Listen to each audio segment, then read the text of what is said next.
Olá, olá pessoal, muitíssimo bem-vindos a mais esta live diária aqui no perfil. Esperar o Instagram dignar-se a avisar a todos vocês que estamos entrando ao vivo e vamos continuar aqui hoje falando sobre fatores dispersantes e fatores unificativos da biografia, certo? Então, vamos esperar aqui um pouco, entramos com 3 minutinhos de atraso, mas certamente vocês suportaram a ausência. São guerreiros ferozes da resiliência, não é verdade? Então vamos embora, esperar aí chegar o quórum para nós começarmos. Chega aí umas 100 e poucas pessoas e aí a gente começa, tá certo? Nesse meio tempo, os avisos paroquiais de costume. Os avisos paroquiais de costume, preparem-se que dentro em breve as aulas restantes do Raízes Espirituais serão lançadas. E antes das aulas serem lançadas, vai ter o bônus da jornada do Poço à Luz. Serão 3 super lives, 3 aulas gratuitas, tá certo? Nos dias 15, 16 e 17. Então, fiquem de olho. Importantíssimo, gente. As propagandas, os textos, enfim, as coisas relacionadas à jornada, espalhem, mandem para o máximo de pessoas possível, porque ainda, além da oportunidade da pessoa adquirir o curso, mas ela vai ter as aulas gratuitas. Então, isso para ela é bom de todo jeito. Então, espalhem a boa nova, tá certo? Espalhem a notícia. Vamos lá, vamos lá.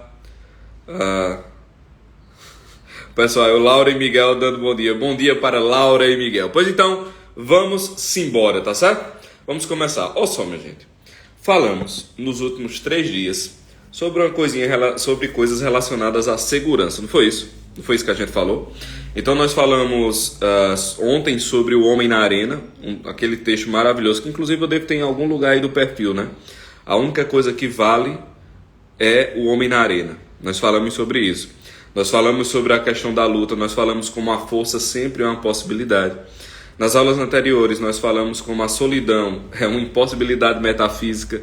Nós falamos como os sentimentos, né? E as sensações, elas flutuam muito. Muito.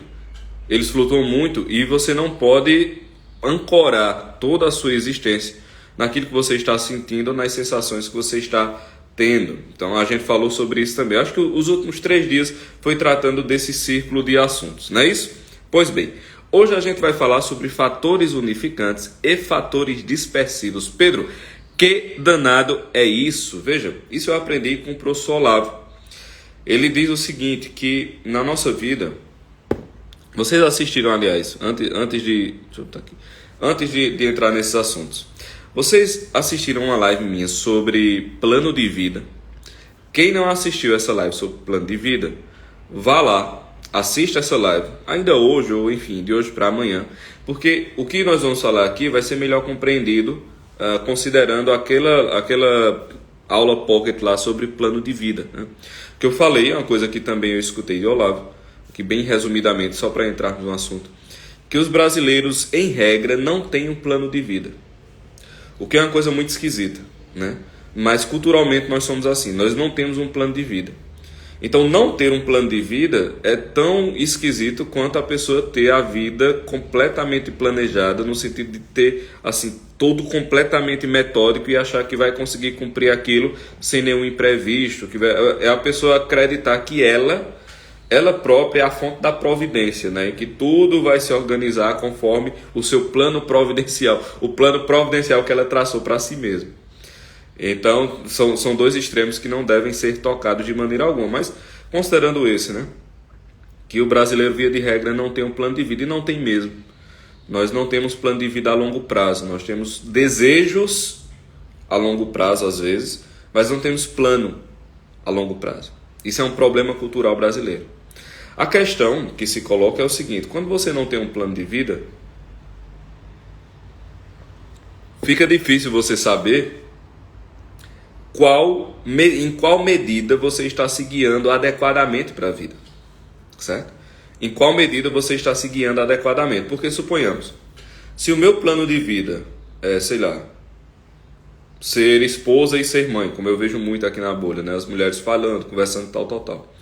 Bem, não me parece adequado que a minha estrutura de vida inteira seja não tentar amadurecer, seja buscar pessoas que você sabe que não vão conseguir, por exemplo, ter nenhuma profundidade na sua vida.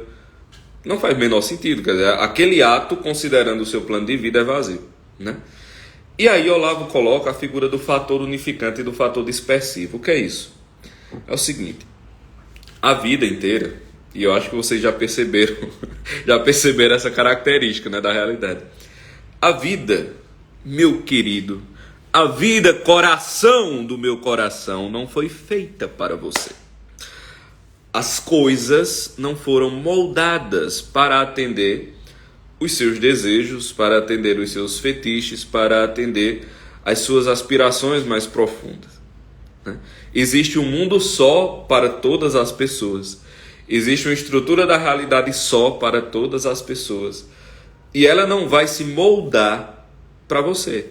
Então, você tem um ciclo específico de chuva, por exemplo, né? Você tem um ciclo específico de chuva, você tem um ciclo específico de correntes de vento, de correntes oceânicas.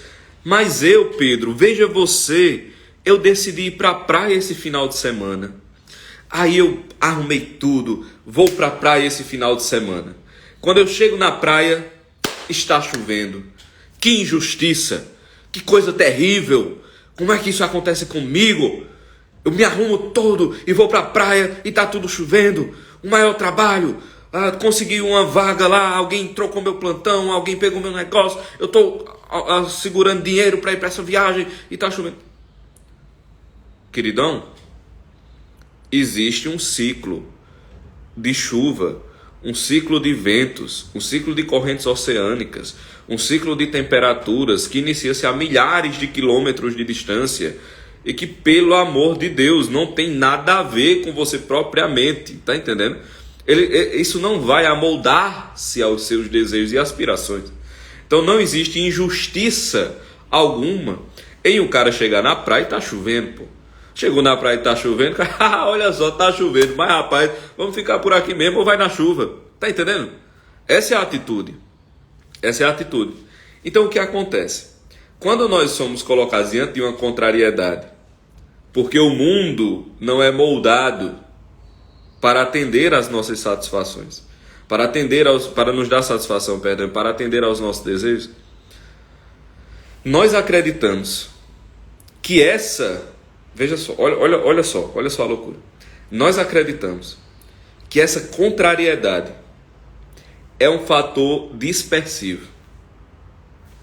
Nós acreditamos que essa contrariedade, ela é algo que vai destruir, veja só, vai destruir o meu futuro, vai destruir os meus projetos, vai destruir os meus sonhos, vai destruir o que é que eu posso fazer, vai destruir tudo em mim. É como se fosse um fator desagregador. É como se eu pegasse um pedaço de bolo assim e desse uma tapa no bolo, entendeu? Esparramasse o bolo inteiro. A gente entende que nós queremos construir algo e os fatores contrários não fazem parte da construção. Pronto, eu acho que essa imagem é melhor do que a que eu estava usando. A gente entende que quer construir alguma coisa e esses fatores dispersantes não fazem parte da construção.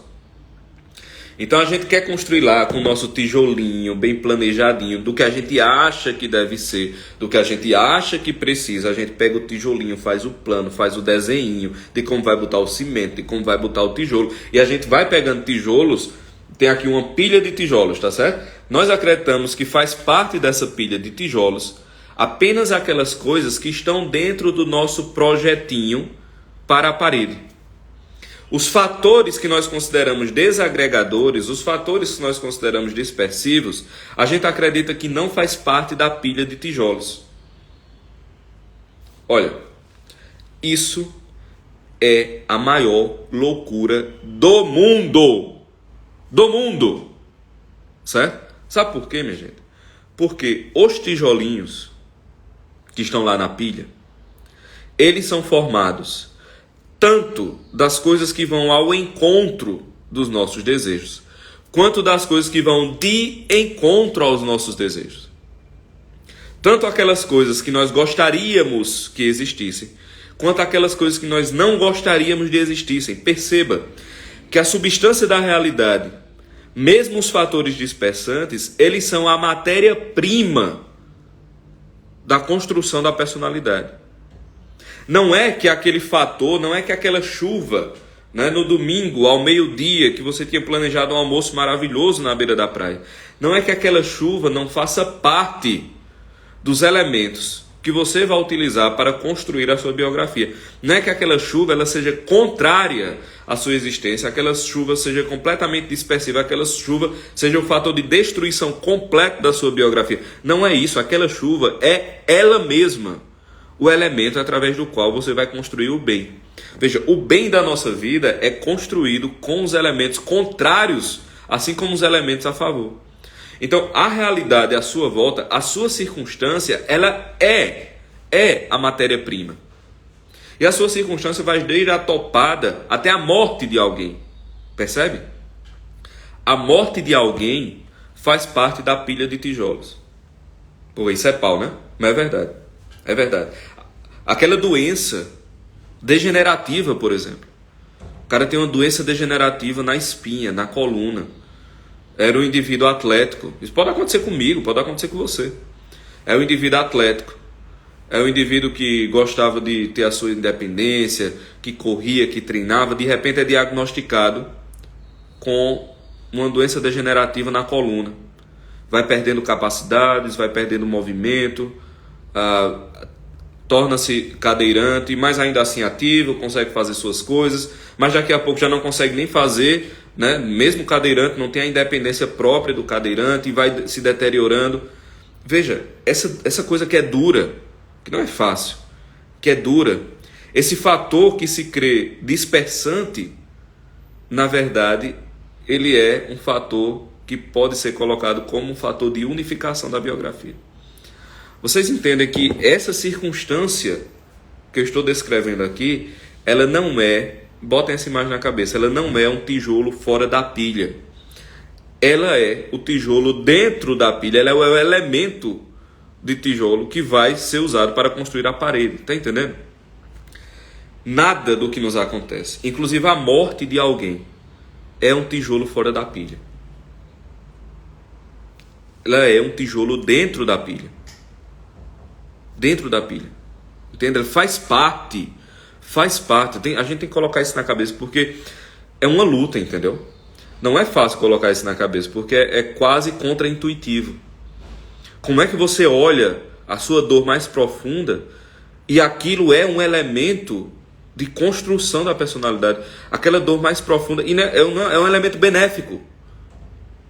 É um elemento benéfico. Tá entendendo? Do dedo que você bate na quina do móvel, a morte de alguém que você amava muito. De um casamento feliz a um casamento com problemas. De uma grande glória, de uma grande vitória, a uma vergonha pública, a humilhação pública. Tudo isso faz parte da pilha de tijolos. E essa é a matéria-prima, que se você fugir, você não vai conseguir construir porcaria nenhuma, né? Curiosamente, veja, é tão assim, que perceba, as coisas que mais serviram para essa construção, via de regra, foram as coisas que nós queríamos que estivessem fora da pilha de tijolos. Se nós pudéssemos escolher boa parte dos elementos das circunstâncias à nossa volta, que forjaram o que há de melhor em nós, se nós pudéssemos escolher, eles não estavam na pilha de tijolos. Não estavam, né? A providência é tão boa, né, que nos fornece esses elementos, que nos obriga muitas vezes a viver esses elementos, porque sabe que de outra maneira nós, em nossa inteligência ridícula, não os escolheríamos, né? Tem um livro ali maravilhoso, um pequeno tratado sobre a oração, que ele diz o seguinte, ele até usa, né, cristãos ouvintes, é o termo que ele usa, o vocativo. Diz assim: cristãos ouvintes, se vocês vissem o que Deus vê, se vocês soubessem o que Deus sabe, vocês pediriam com gemidos e lágrimas todos os desgostos que hoje vocês têm repugnância. Todos os desgostos que nós temos repugnância em passar, Se nós soubéssemos o que Deus sabe e víssemos o que Deus vê, nós estaríamos pedindo a Ele que nos desse aquilo. Está entendendo?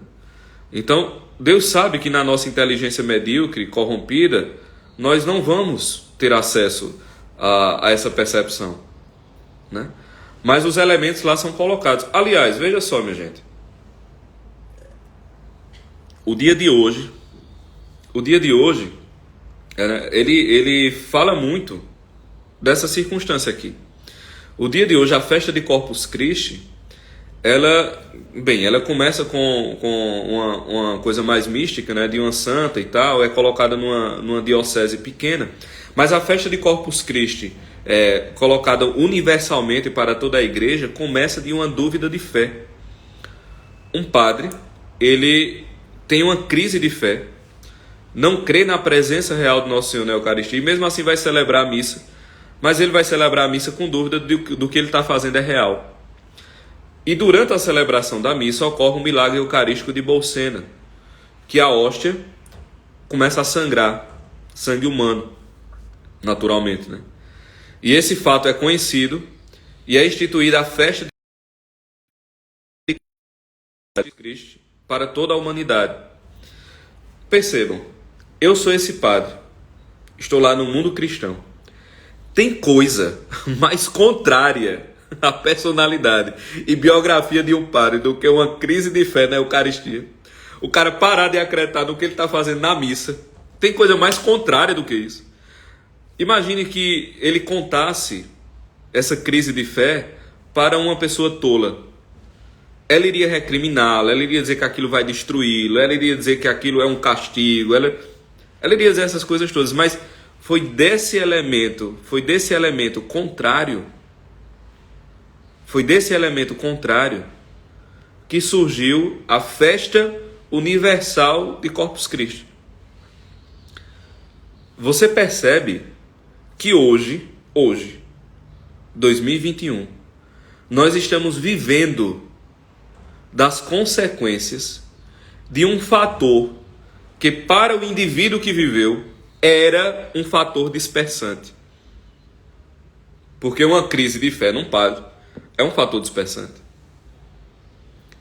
Hoje nós estamos vivendo as benéficas consequências disso.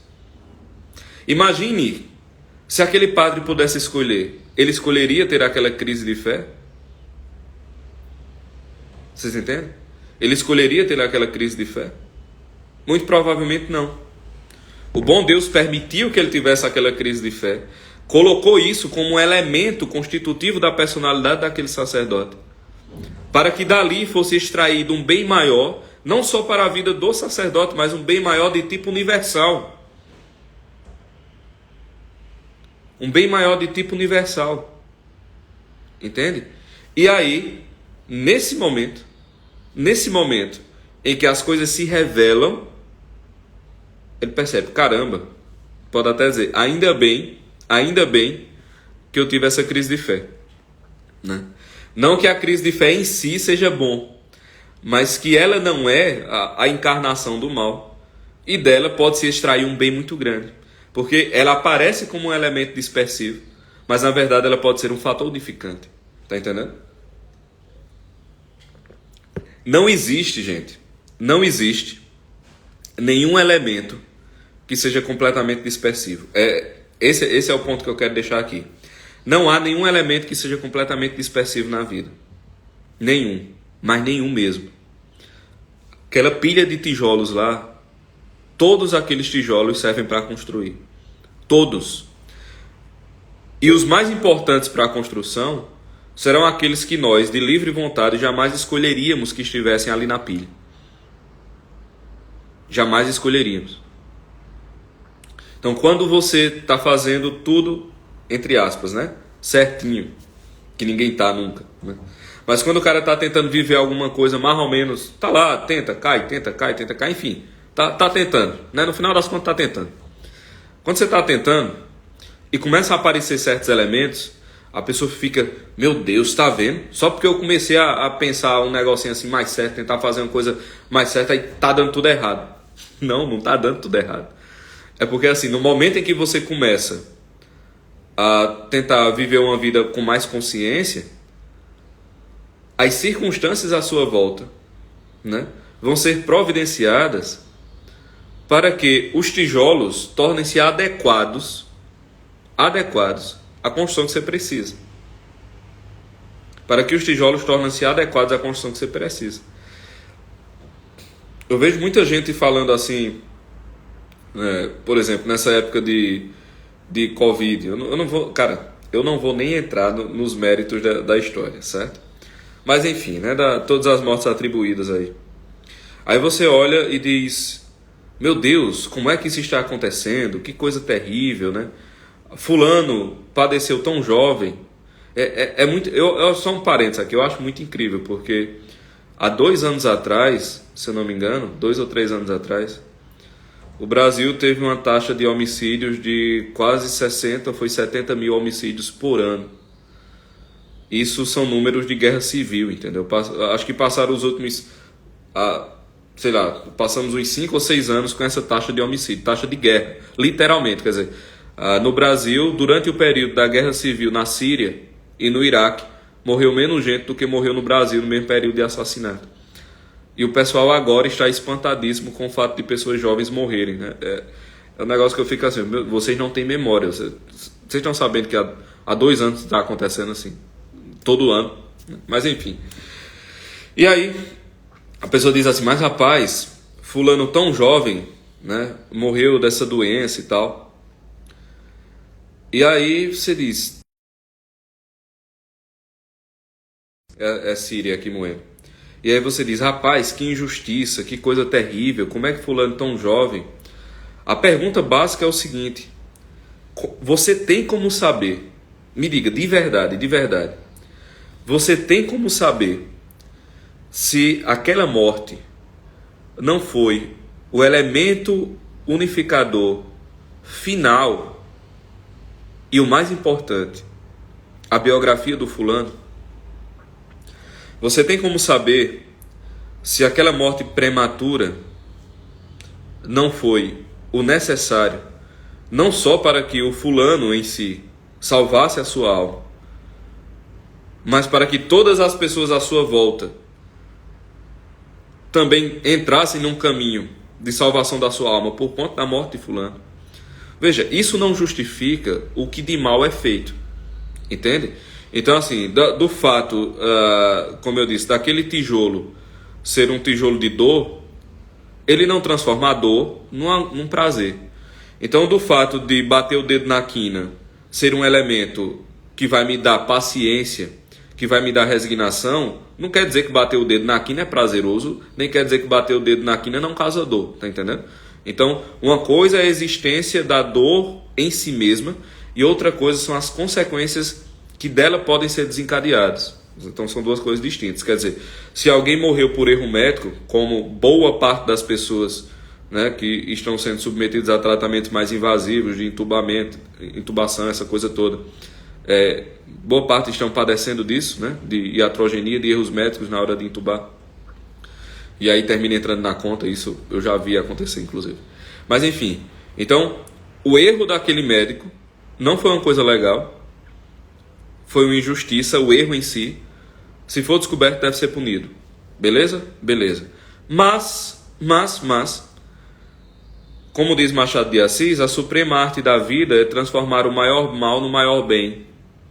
E se tem uma pessoa que consegue fazer isso, é Deus.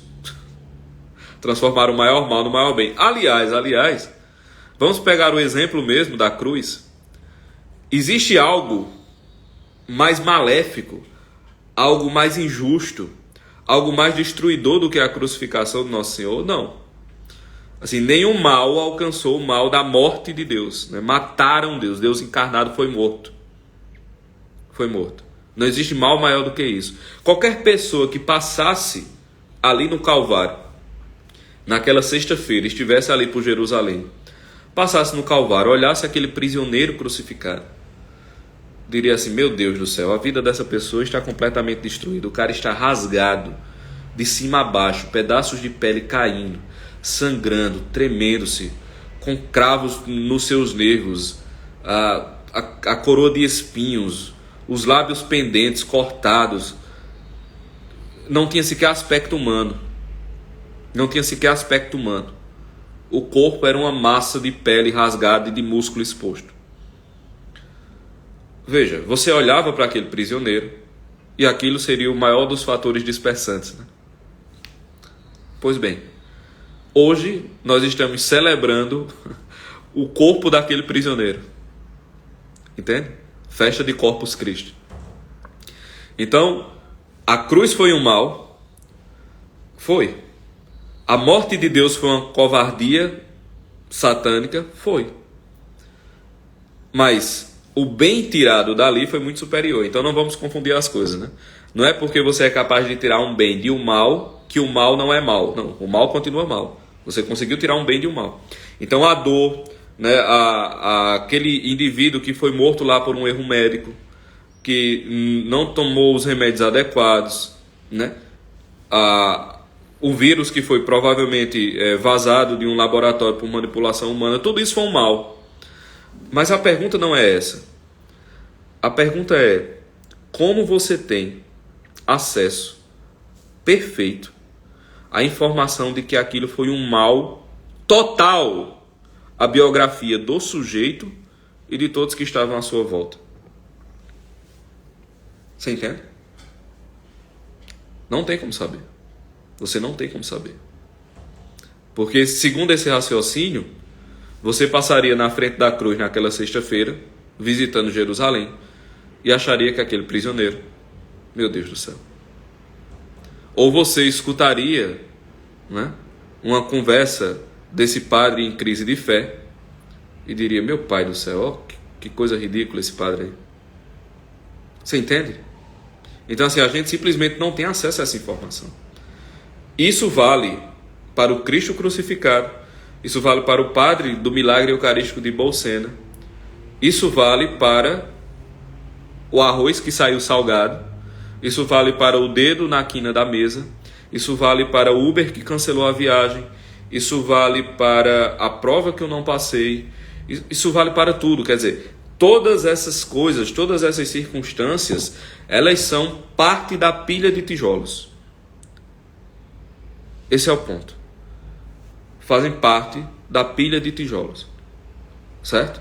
E a gente tem que ter consciência disso. A gente tem que ter consciência disso. De que a pilha de tijolos está ali. E muitos desses tijolos não fomos nós que colocamos, graças a Deus que não colocamos. E os tijolos que a gente tem maior repugnância, via de regra, são aqueles que vão funcionar mais para a construção da parede. Entende? Então, basicamente é isto. Não existe fator dispersivo total. Não existe fator dispersivo total. A ideia do fator dispersivo total, ela é uma mentira. Ela é um engodo. Não tem fator dispersivo total. Certo? Todo fator, ao fim e ao cabo, né, sabendo transitar nele, todo fator será unificante. Veja, gente, perceba bem, quando a gente olha as coisas, né, dessa maneira mais clara, mais cristalina, quando é colocado para vocês dessa maneira mais esmiuçada, uma frase da Escritura que muita gente usa torna-se mais clara. Todas as coisas cooperam para o bem daqueles que amam a Deus.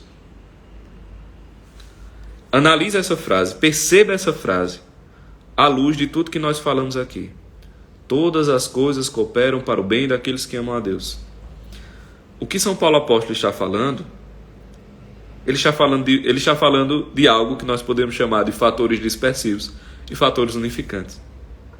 Entendeu? Todas as coisas cooperam para o bem daqueles que amam a Deus. Então, ele está falando disso. Todos os fatores, né, dispersivos não são 100% dispersivos.